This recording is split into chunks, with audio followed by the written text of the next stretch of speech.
Natal. Natal identik dengan Allah adalah kasih. Apa artinya Allah adalah kasih? Pertama-tama kita perlu melihat bagaimana firman Tuhan atau Alkitab menggambarkan kasih. Dan kemudian kita akan melihat beberapa definisi ini diterapkan pada Allah. 1 Korintus 13 ayat 4 sampai yang ke-8. Kasih itu sabar, kasih itu murah hati. Ia tidak cemburu, ia tidak memegahkan diri dan tidak sombong. Ia tidak melakukan yang tidak sopan dan tidak mencari keuntungan diri sendiri. Ia tidak pemarah dan tidak menyimpan kesalahan orang lain.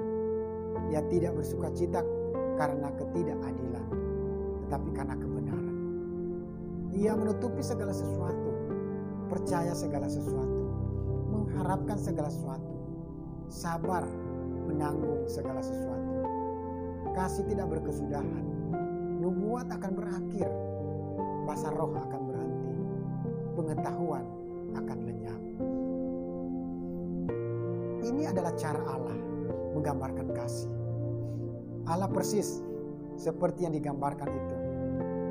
Dan kita orang percaya perlu menjadikan ini sebagai tujuan, walaupun selalu dalam proses menuju itu.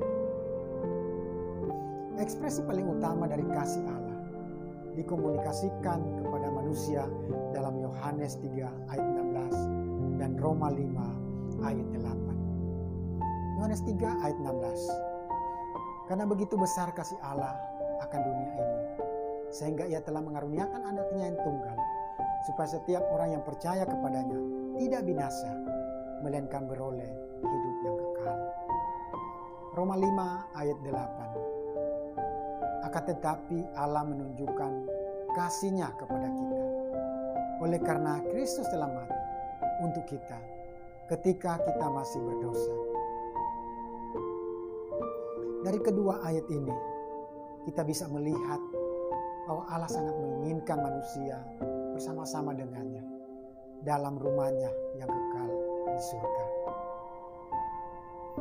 Dia telah membuka jalan menuju surga dengan membayar harga dosa-dosa kita. Dia mengasihi kita karena Dia memilih untuk melakukan hal itu. Hosea 11 ayat 8. Hatiku berbalik dalam diriku, belas kasihanku bangkit serentak. Kasih itu mengampuni. 1 Yohanes 1 ayat 9. Jika kita mengaku dosa kita, maka Ia adalah setia dan adil, sehingga Ia akan mengampuni segala dosa kita dan menyucikan kita dari segala kejahatan.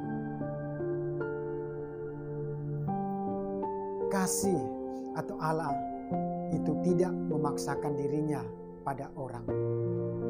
Orang-orang yang datang kepadanya sebagai respon terhadap kasih-Nya. Kasih atau Allah itu menyatakan kemurahan pada semua orang.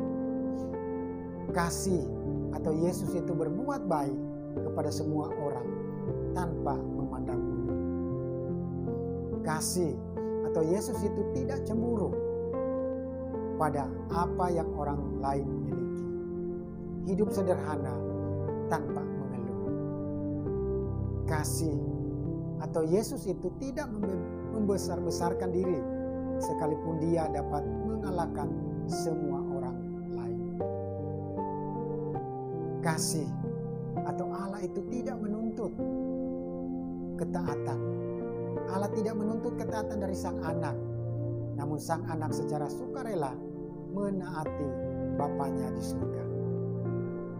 Yohanes 14 ayat 31. Dunia tahu bahwa aku mengasihi Bapa dan bahwa aku melakukan segala sesuatu seperti yang diperintahkan Bapa kepadaku. Kasih atau Yesus selalu memperhatikan kepentingan orang lain. Gambaran singkat mengenai kasih ini mengungkapkan hidup yang tidak mementingkan diri sendiri.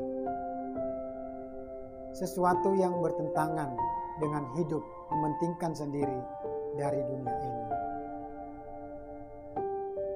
Yang luar biasa, Allah telah memberikan kepada mereka yang menerima anaknya sebagai juru selamat kemampuan untuk mengasihi sebagaimana Dia mengasihi.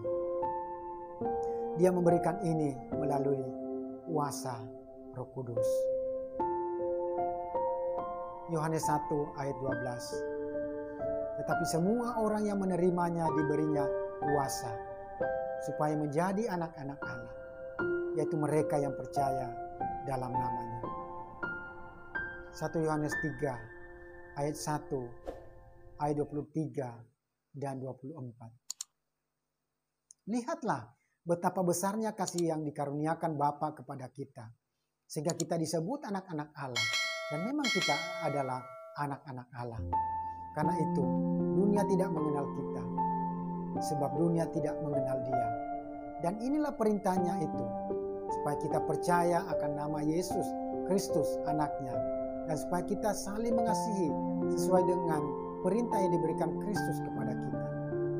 Barang siapa menuruti segala perintahnya, ia diam di dalam Allah dan Allah di dalam dia. Dan demikian kita ketahui bahwa Allah ada di dalam kita, yaitu Roh yang telah Ia karuniakan kepada kita. Amin.